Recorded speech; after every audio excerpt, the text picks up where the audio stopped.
মায়ের কোল খালি হোক, এটা আমি চাই না। কারণ আমি তো বাবা মা সব হারিয়েছি, আমি তো জানি বাবার ব্যথা কত কষ্ট। কিন্তু সেই কষ্ট বুকে নিয়ে তো ফিরে আসছি এদেশের মানুষের জন্য। এখানে আমার তো কোনো চাওয়া পাওয়া নেই। আমি তো আমার ছেলে মেয়ের জন্য কিছু করিনি, শুধু তাদের লেখাপড়া। নিজেই চাকরি করছে, নিজেই পড়েছে, আমি কতটুকু করতে পেরেছি। দেখ, আমি আর কিছু বলতে পারি না। আমি এগুলি এক একদিন দেখি আর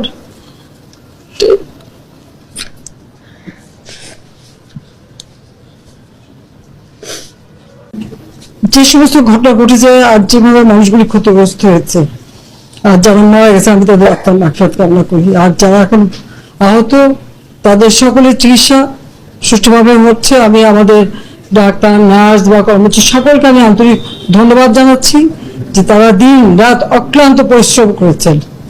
এবং আমাদের স্বাস্থ্য মন্ত্রণালয় থেকে মন্ত্রী, প্রতিমন্ত্রী সহ আমাদের সকলে বাবা এদের দেখে গেছে, যা যা লাগে করে দিচ্ছে। আজকে চিকিৎসার জন্য যা যা লাগবে আমরা করে দেবো, করে দিচ্ছি।